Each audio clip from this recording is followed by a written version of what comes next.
La batalla de Kursk, cuando los tanques soviéticos sepultaron la Blitzkrieg. Culturizando presenta Crónicas de Ares con Carlos Domínguez. Superada en Stalingrado, la debilitada Alemania nazi lanzaba una última y desesperada ofensiva en el frente oriental, en la ya complicada invasión a la Unión Soviética. En Kursk, más de 8.000 carros de combate libraron la batalla de tanques más grande de la historia. Los monstruos de metal soviéticos, los ágiles T-34, fueron capaces de superar en número y desempeño a los poderosos Panzer germanos. Un descomunal enfrentamiento blindado que terminó con una victoria decisiva para el Ejército Rojo, que así logró la iniciativa estratégica para el resto de la guerra, que le permitió avanzar indeteniblemente hasta Berlín y aplastar al Tercer Reich. Para julio del año 1943, ya bien avanzada la Segunda Guerra Mundial, las fuertes pérdidas que había sufrido el ejército alemán desde la apertura del frente oriental, esa operación Barbarroja, la invasión a la Unión Soviética en 1941, había provocado una escasez tanto de infantería como de artillería. La batalla de Stalingrado, que terminó con victoria soviética, marcó un punto de inflexión en la guerra que inclinó la balanza a favor de los soviéticos. Desde ese momento, el Ejército Rojo de Stalin pasó a una ofensiva general en la zona sur, cerca de Ucrania, presionando a las exhaustas fuerzas alemanas que habían sobrevivido al crudo invierno de entre el 42 y el 43. La ciudad de Kursk fue retomada por los soviéticos el día 8 de febrero de 1943 y la de Rostov el 14 de febrero. Sin embargo, en el frente oriental, una notable operación táctica llevada a cabo por el mariscal Erich von Manstein logró que no solo se detuviera el avance soviético, sino se estableció una línea de frente que permitió reconquistar alguna plaza importante como la ciudad de Kharkov. Lo conseguido devolvió la confianza al líder, a Hitler, que empezó a creer en las posibilidades de acometer o realizar una ofensiva a gran escala. Erich von Manstein, quien era justamente el encargado de ese grupo de ejércitos del sur, sugería una defensa elástica para desgastar al enemigo y reducir las bajas alemanas. Pero el Führer, Hitler, quería una operación ofensiva que devolviera a los alemanes la iniciativa estratégica. En ese marco, Alemania diseñó un plan en contraofensiva justo cuando el desembarco aliado estaba tomando Sicilia, Italia, que era país parte del eje, la Italia de Mussolini. Todo este hecho hacía desviar la atención exclusiva en ese frente oriental y la recuperación del territorio perdido en el avance hacia la Unión Soviética. Es decir, ya no solo había que preocuparse en la invasión hacia la Unión Soviética para los alemanes, sino también ahora ver qué hacían con los aliados que estaban entrando por Italia. La ofensiva alemana en la que se enmarcó esta batalla, la batalla del Kursk, recibió el nombre de la Operación Ciudadela. Según ese plan, los alemanes buscaban debilitar el potencial ofensivo que tenía la Unión Soviética con una ofensiva en el verano de 1943, cercando una gran cantidad de efectivos que la inteligencia alemana había situado en el saliente de Kursk. Ellos estimaban que ahí había una buena parte del ejército soviético que ellos podían rodear generando una ofensiva. ¿Qué era el saliente de Kursk? Era una zona que penetraba 160 kilómetros en territorio ocupado por los alemanes y que en general tenía 250 kilómetros que abarcaba de norte a sur. El plan del alto mando de la Wehrmacht pretendía llevar a cabo un ejemplo de esa acostumbrada guerra relámpago, la Blitzkrieg. ¿En qué consistía? En realizar una ambiciosa maniobra, esas de pinza, envolventes. Y de pinza quiere decir que te atacan por los flancos y generalmente te arropan como en una bolsa. La manera era buscar quebrar la resistencia tanto del flanco norte y el sur del saliente, haciendo ese uso de las puntas justamente para acorralar al rival. Hitler se aferró a la idea de que una victoria en Kursk devolvería a las tropas alemanas la moral que habían perdido en la batalla de Stalingrado a principios de año y reafirmaría el ardor o esas ganas de combate de los aliados, tanto rumanos, húngaros e italianos, que estaban justamente para esa época considerando retirarse de la guerra, no seguir siendo más colaboradores del ejército alemán. En este contexto, la batalla definitiva de Kursk, los alemanes partían en franca desventaja. ¿Por qué? Porque ya los soviéticos conocían la planificación de Ciudadela, se habían anticipado gracias a la ayuda de espías, una espía suiza, además de la ayuda de los británicos, que lograron descifrar los movimientos alemanes al torno de esa zona, el saliente.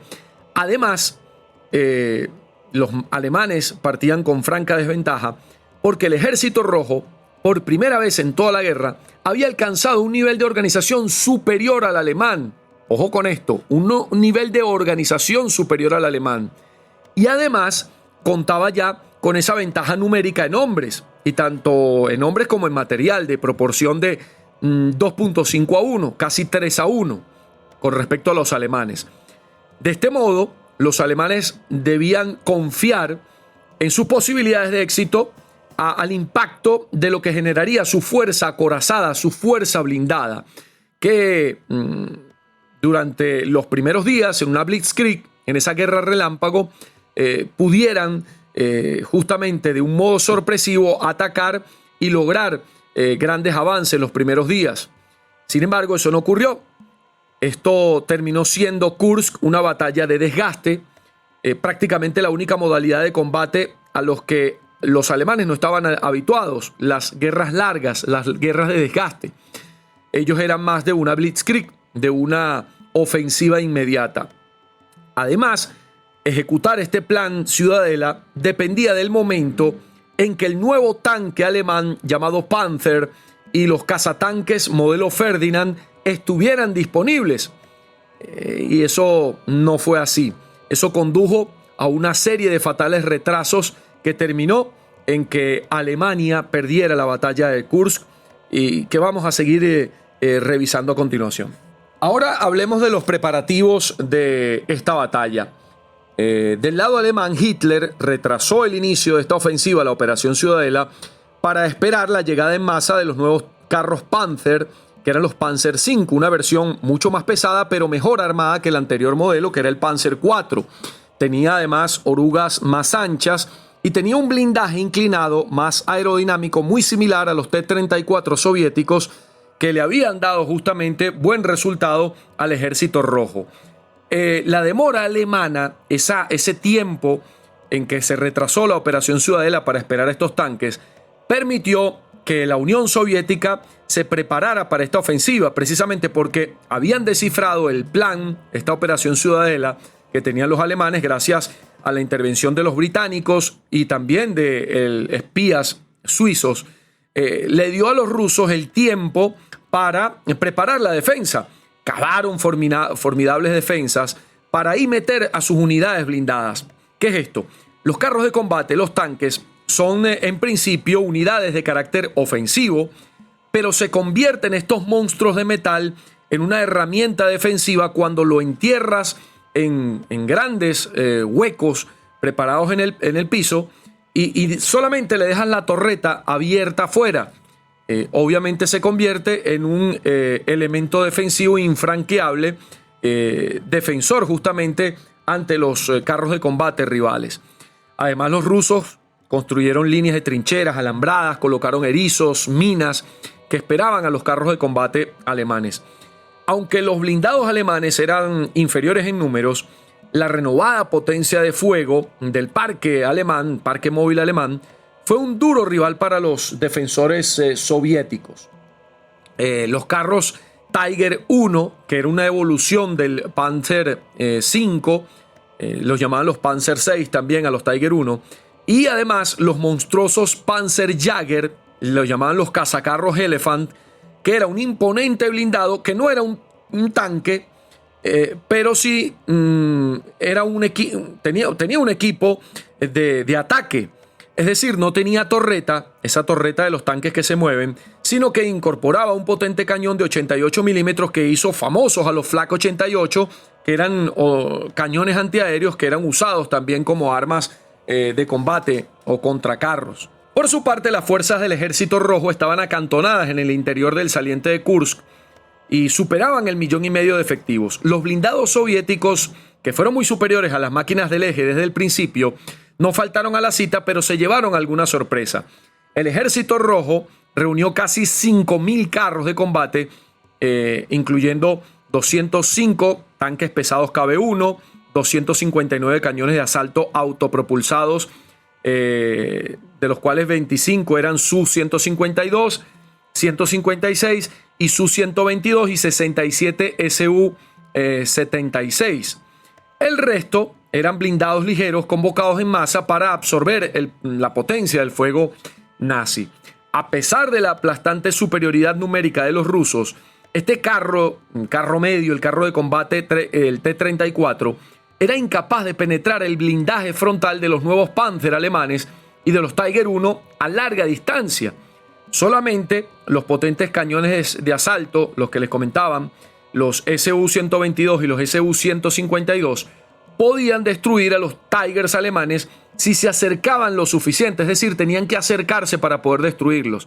Pero el cañón de 88 milímetros del Tiger no tenía rival en campo abierto, lo que hacía que el sacrificio, si bien eran superiores en números los tanques soviéticos, se sacrificaban en número porque tenían que acercarse a los grandes Panzer 5 y 6 alemanes para poder eliminarlos. Pues bien, así inició entonces la ofensiva alemana, la batalla. Eso fue el 5 de julio de 1943, en medio de una estepa, ahí justamente donde estaba Kursk, que formaba espesas nubes de polvo que cubrían tanto a los tanques como a los camiones y a los soldados por igual. Bajo un ardiente verano, tremendo sol, miles de tanques, cañones también autopropulsados, tractores de artillería, camiones incluso armados, blindados también, avanzaban en un flujo interminable tratando de colocarse en buenas posiciones para enfrentar al enemigo.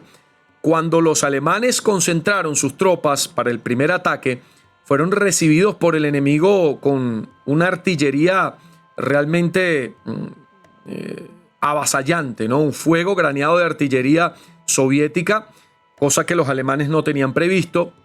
Pretendían, como toda Blitzkrieg, asaltar justamente por sorpresa, pero estaban bien preparados los soviéticos. Todo esto no impidió que el plan se llevara a cabo, pero provocó la desorganización y el consiguiente retraso de los alemanes. Todo un síntoma de lo que iba a venir. Kursk, esa batalla, se destacó por una terrible dureza en unas complicadas condiciones del terreno de juego, además del calor insoportable y la absoluta extenuación de los combatientes. Recuerden que, contrario a los principios de guerra de los alemanes, de la guerra relámpago, los soviéticos inteligentemente trataron de hacer una guerra de desgaste donde tenían un mayor número de tropas, un mayor número de tanques, quizás no tan bien equipados como los alemanes, pero permitían que la guerra se extendiera en el tiempo, lo que hacía que se agotaran los suministros y que la Alemania, que no estaba acostumbrada a pelear en esas condiciones de desgaste, se fuera debilitando. La batalla fue un infierno de sangre y acero para todas las unidades que participaron en ella. Sin embargo, los más afectados sin duda fueron los tanquistas, quienes estaban dentro de los tanques, protagonistas obviamente de excepción en una batalla donde los protagonistas fueron los carros de combate. Ellos sufrieron especialmente la dureza de esta guerra. Por ejemplo, conseguimos las declaraciones de un veterano soviético del 10º Cuerpo de Tanques que escribía en su diario tras la batalla de Kursk que cuando un proyectil, leemos textual, antiblindaje perforaba el tanque, el combustible o el aceite del motor se derramaba y una cascada de chispas hacía que todo ardiera. decía en su texto: Dios no permita que un ser vivo tenga que presenciar a una persona herida retorciéndose mientras se quema viva. Eran las declaraciones. Luego de un bombardeo de artillería preliminar y las fuerzas terrestres blindadas y de infantería alemanas avanzaron apoyadas por la aviación, y en un principio los combates favorecieron a los alemanes, que lograron sobrepasar el primer cinturón defensivo soviético y avanzaron incluso hasta líneas enemigas. Pero con el correr de los días, los soviéticos lograron controlar ese avance alemán, se repusieron, y el 11 de julio, justamente a pocos días después de haber iniciado la Operación Ciudadela, Alemania ya habían logrado frenar el ataque alemán. Para el 13 de julio, Hitler, desesperado, convocó a los mariscales Günther von Kluge y el ya mencionado von Manstein, quienes eran los líderes de la ofensiva, los llamó al cuartel general de Hitler en Prusia Oriental. El Führer, decepcionado totalmente con lo poco que había avanzado esta ofensiva, tan solo 12 kilómetros al norte y 35 kilómetros al sur, estaba preocupado por la invasión aliada a Sicilia que se había realizado la noche del 9 al 10 de julio. Estamos hablando de que Hitler convocó esta reunión el 13 de julio. Y obviamente estaba preocupado por esa invasión aliada y la contraofensiva que habían lanzado los soviéticos al norte de Kursk, que había sido lanzada el 12 de julio. Hitler ordenó a sus dos generales que pusieran fin a la ofensiva y que redistribuyeran sus fuerzas para enviar unidades al frente mediterráneo, justamente donde estaban ya desembarcando los aliados provenientes de África. Von Kluge estuvo de acuerdo con Hitler, ya que era consciente de el contraataque y lo duro que era el contraataque soviético. Sin embargo, von Manstein, en cambio, solicitó a Hitler que el ataque continuara porque creía que la victoria estaba al alcance de la mano. Hitler, de algún modo, entendió a von Manstein y le dio la oportunidad de continuar las operaciones ofensivas solamente en el sur hasta que pudieran destruir las reservas soviéticas. De esta manera se inició una operación nueva, la llamada Roland, que mostró avances significativos los días 15 y 16 de julio, cuando los alemanes estuvieron a punto de tomar la ciudad de Proyorovka. Sin embargo, para el día 17 de julio, los soviéticos iniciaron una gran contraofensiva que puso fin a todos estos avances alemanes. Durante las siguientes semanas, Stalin lanzó diversas contraofensivas que hicieron retroceder a los ejércitos alemanes y culminaron con la toma de la ciudad de Yarkov el 23 de agosto de 1943. De esa manera había finalizado la batalla de Kursk. Culturizando presentó Crónicas de Ares con Carlos Domínguez, una producción de culturizando.com.